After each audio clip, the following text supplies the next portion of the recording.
Uche sabiro fermentation in fermenter. No, fermentation suraga gaso pouchin. Respiration is a chemical reaction carried out by all living organisms to get energy out of food.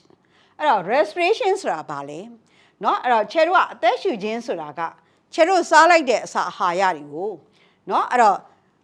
swain don't be no, pure like that. A kissing would chero respiration kora. Respiration the chemical reaction. Daru dabi mutako. No, but do real look beta lesson, all living organism. Teshi, no, mandamia alone the Daru dabi mutego, no, Tanya de, Ayani bioma, swain twalare, piercing the respiration. Living things usually respire in the presence of oxygen. Teshi mandamia the, a teshu boat oxygen, logo at it, oxygen payame. But most microorganisms do not need it as they can respire anaerobically. Dabime anusiwa teshi toto miamyagaro to oxygen lobu, throatiga oxygen mapabene lebe respiration low nine. The anaerobic respiration break down glucose to alcohol and carbon dioxide,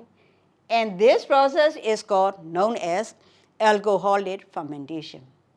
Anaerobic respiration, oxygen mapabene respiration low nine. Allo load kama, not glucose tego to a bapip young like listening, alcohol and carbon dioxide pin young like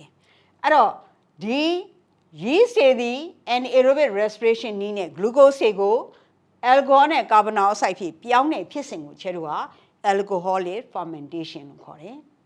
This chemical reaction provides the microorganism with energy needed for their living processes. D daru dabu mua nebiyoma, not microorganism look at the sign will be there. Now, a swing in the hardware resolution living processes. Not at a teshi pissinigo, some year portrait, look at the swing in the what to be. Louis Pasteur, a French biologist, 1822 to 1895, had described alcoholic fermentation as life without air. But nowadays, fermentation is defined as chemical changes in organic substances brought about by microorganisms in the presence or absence of oxygen. Louis Pasteur, the French biologist, Dua Pientica, Ziwabira, Pinyashin, 1822 to 1895. Baudua Pobiagale solution. Alcoholic fermentation the life without air. Tua anaerobic nilo pure to chamulu, limelo, not limelo ene dua, attention, but now the fermentation is divided. A cool kama fermentation, because all pouching or debit, tamate kama. Chemical changes in organic substances brought about by microorganisms.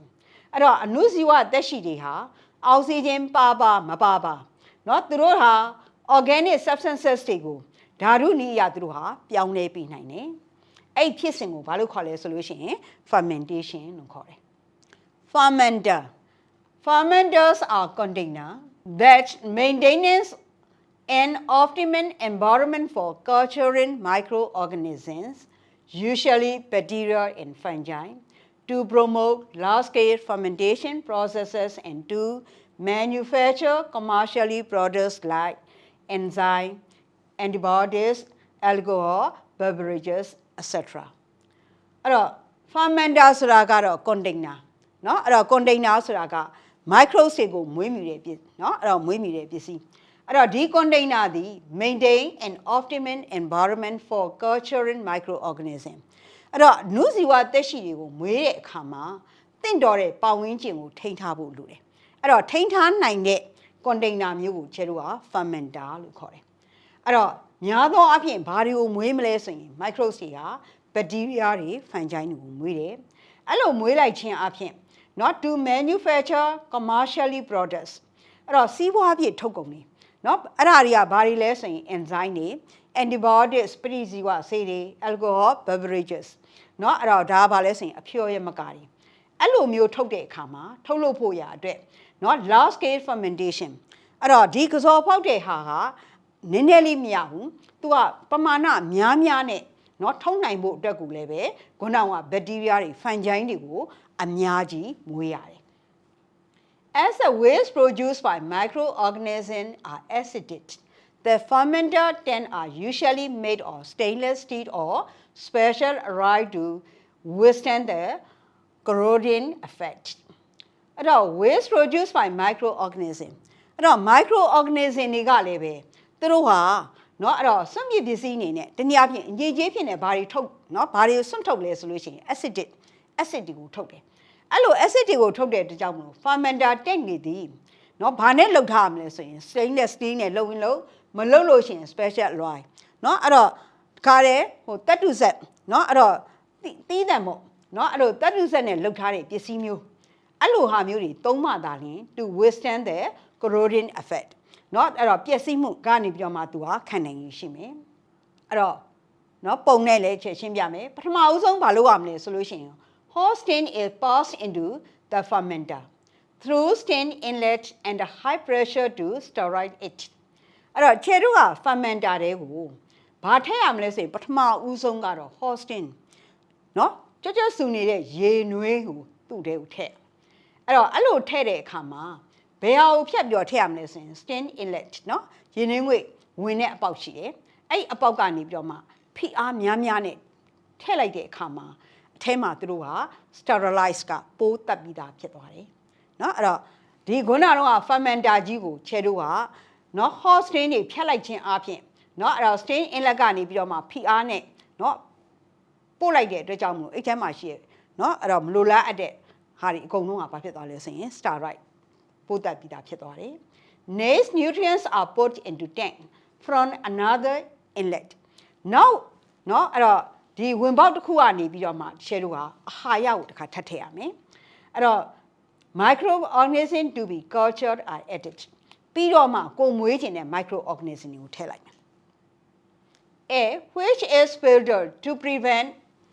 contamination is passed through air inlet if microorganism need to respire aerobically တကယ်လို့ခြေတို့ထည့်လိုက်တဲ့ microorganism ကအောက်ဆီဂျင်လိုအပ်ခဲ့မယ်ဆိုလို့ရှိရင်တော့ခြေတို့ကခုနတုန်းကနော် fermenter တွေကိုဘာထည့်ရအောင်မလဲဆိုလို့ရှိရင်လေကိုစစ်ပြီးတော့ထည့်ပေးရမယ်ဘာကြောင့်လဲဆိုလို့ရှိရင် contamination နော်ညစ်ညမ်းတဲ့လေတွေဝင်မသွားအောင်တားဆီးပေးရမယ် If the reaction is going to be anaerobic this step is not necessary တကယ်လို့ခြေတို့ကထည့်လိုက်တဲ့ micro စီနော် anaerobic အောက်ဆီဂျင်မလိုဘူးဆိုလို့ရှိရင်တော့ဒီ step ကလုပ်စရာမလိုဘူးတဲ့ Temperature and pH are monitored through probes and optimum environment for the culture such as oxygen, carbon dioxide and nutrient supply are also maintained အဲ့တော့ခြေတို့ကခုနကတော့ဒီ fermenter တဲ့ရဲ့ဘေးမှာဘာရှိရမလဲဆိုလို့ရှိရင် probe ရှိမယ်เนาะအဲ့တော့ probe ဆိုတာကတော့ဒီစစ်ဆေးတိုင်းတာတဲ့ကိရိယာလေးအဲ့ probe ကเนาะအဲ့တော့ဒီ optimum environment အဲ့တော့တင့်တော်တဲ့ပတ်ဝန်းကျင်เนาะတင့်တော်တဲ့ပတ်ဝန်းကျင်နဲ့နောက်တစ်ခါဘာလဲဆိုလို့ရှိရင်ဒီကိရိယာလေးနဲ့အမြဲတမ်းเนาะ temperature ဘယ်လောက်ရှိလဲဆိုတာစစ်ရမယ် pH เนาะဘယ်လောက်ရှိလဲဆိုတာကိုအမြဲတမ်းသူကစောင့်ကြည့်နေရမယ်စောင့်ကြည့်ပြီးတော့စစ်ရမယ် for the culture no, such as oxygen, carbon dioxide, nutrient supply are also maintained. အဲ့တော့ပြီးတော့လည်းပဲသူ့ထဲမှာဘာတွေရှိရမလဲဆိုလို့ရှိရင် oxygen, carbon dioxide, nutrient supply เนาะအဟာရတွေကလည်းထည့်နေရမှာပဲအဲ့ဒါတွေကိုလည်းပဲဘာလုပ်ရမလဲဆိုလို့ရှိရင်ထိန်းထားပေးရမယ်အဲ့ဒါတွေကိုအမြဲတမ်းစောင့်ကြည့်နေရမယ် To keep the pH constant, alkali or acid is added as needed. အဲ့တော့ခြေတို့တွေက pH ကို constant ထားရမယ်เนาะအဲ့ဒါเนาะ pH ကို constantเนาะအဲ့တော့ constant ထားပြီးတဲ့အခါမှာ alkali ဒါမှမဟုတ်လို့ရှိရင် acid အဲ့ဒါကိုလည်းပဲလိုအပ်ရင်လိုအပ်တယ်လို့ alkali လို့ရင် alkali ထပ်ထည့်မယ်ဒါမှမဟုတ်ရင် acid လို့ရင် acid ကိုထပ်ထည့်ပေးရမယ်အဲ့ဒါကြောင့်မလို့ဒီ probe တွေကနေပြီးတော့မှဘာလုပ်ရမလဲဆိုလို့ရှိရင်เนาะစစ်ဆေးနေရမယ် fermentation process produces heat เนาะအဲ့တော့ကစောပေါက်ခြင်းဖြစ်စဉ်ကနေပြီးတော့မှအပူဆိုတာထွက်လာတယ် so to prevent the fermenter from overheating and damaging the culture cold water is circulated through the water jacket surround it အဲ့တော့ fermentation process ကနေအပူထွက်လာတော့အပူတွေလွန်ကဲမှုမဖြစ်အောင်နောက်ခါမွေးထားတဲ့ microbes တွေ ပျက်စီးမှုမရှိအောင်လို့ချဲတို့ကဘာလုပ်ပေးရမလဲဆိုရင်ဒီတက်ရဲ့ပတ်ပတ်လဲမှာ cold water တွေကိုနော်သူ့ကိုဝိုင်းရံပြီးတော့အဲ့ဒါဒီ cold water တွေကိုအမြဲတမ်းလှည့်လည်ပြီးတော့စီးဆင်းစီတယ် built-in stirring powder are used to stir the contents to keep the temperature even throughout the tank အဲ့တော့ချဲတို့ကဒီ tank ထဲမှာဘာထည့်ရမလဲဆိုလို့ရှိရင်နော်ဘာထားရမလဲဆိုလို့ရှိရင် temperature နော် temperature ကိုလည်းပဲထိန်းထားသလိုနောက်သူ့မှာဘာလေးတွေရှိရမလဲဆိုလို့ရှိရင်နော်ဒီအရည်တွေလှည့်လည်ဖို့အတွက်ဒလက်ကလေးတွေလည်းထည့်ထားရမယ်နော်ဒလက်ကလေးတွေလည်းနော်တက်ဆင်ထားရမယ် to also keep the microorganisms suspended in the medium to get more exposure to the nutrient အဲ့တော့ဒီဒလက်လေးနဲ့အထဲမှာရှိတဲ့နော်ခုနကတော့ medium ဆိုတာကမျိုးပွားစာတွေအဲ့တော့ပွားစာတွေကိုနော်အဲ့တော့ပွားစာထဲမှာ microorganism တွေနော်ပြည့်နှံ့ဖို့အတွက်နော်ပြည့်နှံ့ဖို့အတွက်ဒီဒလက်ကလေးတွေနဲ့လှည့်လည်ခြင်းအပြင် nutrients တွေကိုနော်သူကဘာဖြစ်နိုင်လဲဆိုလို့ရှိရင် nutrients တွေနဲ့ဒီ microbes တွေနဲ့ဟာပို့ပြီးတော့ထိတွေ့မှုတွေရသွားတယ် The products are collected from the harvesting outlet when the fermentation process is finished အဲ့တော့ချဲတို့ကကစောဖောက်ခြင်းဖြစ်စဉ်ပြီးသွားပြီဆိုတဲ့အခါကျရင်နော် harvesting outlet အဲ့တော့ခုနကဘီယာဆိုလို့ရှိရင်ဘီယာပေါ့အဲ့ဒါတွေကိုချဲတို့ကပြန်ပြီးတော့အဲ့ခုနက fermentation process ကြီးပြီးသွားပြီဆိုလို့ရှိရင်အဲ့ဒါကိုထုတ်ယူပြီးတော့เนาะဒီ products တွေကိုစုဆောင်းထားရမယ်အခုဒါကတော့ဗာလဲဆိုလို့ရှိရင်ချဲတို့က industrial fermenter เนาะဒါကျတို့ဒါစက်ရုံတွေမှာအသုံးပြုတဲ့ဒါ fermenter ကြီးပေါ့အဲ့တော့ fermenter မှာခုနကတော့ချဲတို့ပြောထားတယ် inlet ဆိုတာရှိတယ်နောက်က outlet ဆိုတာရှိတယ်အဲ့တော့ဒီ inlet ကနေပြီးတော့မှအခုဒီပုံလေးကတော့ industrial fermenter ပုံလေးပဲဖြစ်တယ်အဲ့တော့ချဲတို့ကပထမအဦးဆုံးမလုပ်ရမလဲဆိုလို့ရှိရင် hot stain တွေကိုเนาะအဲ့တော့ stain inlet ကနေပြီးတော့မှเนาะသူ့ကိုဖိအားများများနဲ့သူ့ကိုဖိထည့်လိုက်မယ်အဲ့လိုဖိထည့်လိုက်လို့ရှိရင်အထဲမှာရှိနေတဲ့เนาะမလိုလားတဲ့ဟာတွေအကုန်လုံးကို sterilize เนาะသူ့ကိုပုတ်တက်ပြီးသားဖြစ်သွားတယ်ပြီးတဲ့အခါမှာ another inlet เนาะနောက်ဝင်ပေါက်တစ်ခုကနေပြီးတော့မှချဲတို့ဘာထည့်ရမလဲဆိုရင် nutrient ကိုထည့်ပေးရမယ်အဲ့တော့ nutrient လည်းထည့်မယ်နောက်တစ်ခါကိုမွေးမြူမဲ့ microbes တွေကိုလည်းပဲဒီเนาะ another inlet ကနေပြီးတော့သူ့ကိုထည့်လိုက်မယ်အဲ့လိုထည့်လိုက်ပြီးတဲ့အခါမှာချဲတို့တွေကဘာလုပ်ရမလဲဆိုလို့ရှိရင်ဒီเนาะ air inlet เนาะလေကိုလည်းပဲဒီထဲကိုထည့်ပေးရမယ်အဲ့တော့ဒီလေကိုထည့်တယ်ဆိုတာကဘာကြောင့်လဲဆိုလို့ရှိရင်တကယ်လို့ဒီထဲမှာရှိနေတဲ့ microbes တွေကเนาะ aerobic respiration လုပ်မယ်ဆိုလို့ရှိရင်တော့ချဲတို့ကဒီလေကိုထည့်ပေးရမယ်အဲ့လိုလေကိုထည့်တဲ့အခါမှာလည်းပဲ air inlet ကနေပြီးတော့မှလေကိုထည့်တယ်ထည့်တဲ့အခါမှာ contamination မဝင်အောင်လို့เนาะသူ့ကိုလည်းပဲတေးချာစစ်ပြီးတဲ့အခါကျမှသူ့ကိုထည့်ရမယ်အဲ့ဒါကတကယ်လို့ဒီ microbes စီအောက်ဆီဂျင်လိုတဲ့အခါကျမှထဲမှာတကယ်လို့အောက်ဆီဂျင်မလိုတဲ့ microbes ဆိုလို့ရှိရင်တော့ဒီ air inlet ကเนาะအဲ့တော့ air inlet ကနေပြီးတော့မှလေကိုသွင်းစရာမလိုဘူးအဲ့တော့ဒီအထဲထဲမှာ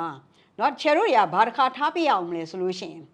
ဒီမှာ temperature pH เนาะဒါတွေကအမြဲစစ်ဆေးနေရမှာအဲ့တော့ဒါတွေကအမြဲစစ်ဆေးနေမှသာလျှင်เนาะခုနကတော့ optimal environment ပတ်ဝန်းကျင်ကလည်းပဲတင့်တော်တဲ့ပတ်ဝန်းကျင်เนาะဖြစ်ဖို့လဲလိုတယ်နောက်က probe ဆိုတာကဒါဘာလဲဆိုလို့ရှိရင်ဒီမှာကိရိယာလေးတွေเนาะအဲ့တော့ကိရိယာလေးတွေနဲ့ကျတို့က temperature ကိုလည်းပဲ maintain ထားရမယ်နောက်က pH ကိုလည်းပဲ constant ထားရမယ်အဲ့လိုမျိုးဖြစ်ဖို့အတွက်ကိုလည်းပဲအမြဲတမ်းစစ်ဆေးနေရမယ်เนาะပြီးတဲ့အခါကြလို့ရှိရင်ဒီ fermentation เนาะအဲ့တော့ဒီတက်ထဲမှာဘာထားအောင်မလဲဆိုလို့ရှိရင် build stirring powder เนาะအဲ့တော့ဒီမှာလှည့်တဲ့ဒလက်ကလေးတွေဒီမှာထားတယ်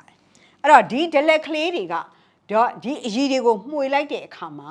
เนาะဒီခုနက microbes တွေကเนาะသူတို့ရဲ့အာဟာရတွေဒါ medium ထဲမှာသူတို့ရဲ့အာဟာရတွေအကုန်လုံးပြည့်ပြည့်ဝဝရသွားမယ်နောက်တစ်ခါအဲ့ fermentation ဖြစ်စဉ်ကနေပြီးတော့မှဘာထွက်လာဆိုရင်အပူတွေထွက်လာတယ်အဲ့ထွက်လာတဲ့အပူတွေကလည်းပဲဒီမှာ outlet ကနေပြီးတော့မှအကုန်လုံးသူကအပြင်ကိုရောက်ရှိသွားမယ်เนาะအဲ့တော့ခုနကအပူတွေတအားများလာတယ်ဆိုလို့ရှိရင်အထက်မှာရှိတဲ့ microbes တွေပျက်စီးသွားနိုင်တယ်ဒါကြောင့်မလို့သူကခုနကလိုမျိုးเนาะဒီ delay ကလေးနဲ့အမြဲတမ်းပဲဒါကိုလည်းပဲ maintain လုပ်ပေးထားရမယ်เนาะခုနကအောက်ဆီဂျင်တွေကာဗွန်ဒိုင်အောက်ဆိုက်တွေ nutrient supply တွေအဲ့ဒါတွေလည်းအမြဲတမ်းစစ်ဆေးနေပြီးတဲ့အခါမှာเนาะ acid လို့ရင် acid ထပ်ထည့်မယ်နောက်တစ်ခါ alkali လို့ရင် alkali ကိုထပ်ထည့်မယ်အဲ့တော့ဒီ fermentation process ကြီးပြီးသွားပြီ ပြီးသွားပြီဆိုတဲ့အခါကြလို့ရှိရင်ကျဲတို့ကဒီကနေပြီးတော့မှ harvesting เนาะ outlet ကနေပြီးတော့မှเนาะခုနကရလာတဲ့เนาะအဲ့တော့ fermentation product ကြီးကိုကျဲတို့ကစုဆောင်းလို့ရတယ်ဒါကတော့ fermenter ပုံလေး In commercial fermentation there are two types of culture အဲ့တော့စီးပွားဖြစ်เนาะအဲ့တော့ဒီ fermentation လုပ်တော့မယ်ဆိုလို့ရှိရင်မွေးမြူနည်းက2မျိုးရှိတယ် batch culture ဆိုတာအစုလိုက်မွေးတာရှိမယ်နောက်တစ်ခုကတော့ continuous culture အဆက်မပြတ်မွေးတာဆိုပြီးတော့2မျိုးရှိမယ် The volume of cultured medium in microorganisms are fixed in batch culture at the beginning of the process and when the maximum products accumulate it is collected အဲ့တော့ကျတို့ကဒီ batch culture เนาะဒီ process ကိုစတော့မယ်ဆိုလို့ရှိရင်အစုလိုက်မွေးရတော့မယ် micro စီကိုအဲ့လိုအစုလိုက်မွေးတဲ့အခါမှာ cultural medium လို့ခေါ်တဲ့မျိုးပွားစာနဲ့ microorganism အဏုဇီဝသက်ရှိရဲ့အချိုးအစားသည် fixed เนาะအဲ့တော့ကိုက်ညီမှုရှိရမယ်အဲ့လိုကိုက်ညီမှသာလျှင် maximum products accumulate เนาะအဲ့တော့အမြင့်ဆုံးအထိကိုကျတို့ကထုတ်လုပ်နိုင်တယ်เนาะစုဆောင်းနိုင်တယ် The fermenter is shut down အဲ့တော့ခုနကစုဆောင်းပြီးပြီဆိုတဲ့အခါကျရင်ဒီ fermenter ကြီးကိုပိတ်ချလိုက် clean out and prepared for reuse ပြီးလို့ရှိရင်တန်ရှင်းရေးပြန်လုပ်ပြီးတဲ့အခါမှာနောက်တစ်ခါပြန်ပြီးတော့သုံးဖို့အတွက်ပြင်ဆင်နိုင်တယ် However in continuous culture once the fermentation process has started the fermenter is kept running for extended period adding fresh nutrient while the products are harvested continuously အဲ့တော့ continuous culture အဲ့တော့အဆက်မပြတ်သူကမွေးတာအဲ့တော့ fermentation process ကြီးတစ်ချိန်เนาะ process လုပ်တဲ့အချိန်မှာဒီ culture တွေကိုလည်းပဲအဆက်မပြတ်သူကမွေးနေဖို့လိုတယ်အဲ့လိုမျိုးเนาะအဲ့တော့မွေးတဲ့အခါမှာဒီ fermenter ကိုဘာလုပ်ထားရမလဲဆိုလို့ရှိရင် started เนาะအစကနေဦးကလေးက fermenter เนาะအဲ့တော့ fermenter ဒီ kept running for extended period ကာလကကြာရှည်ထားရမယ်เนาะအဲ့တော့ကာလက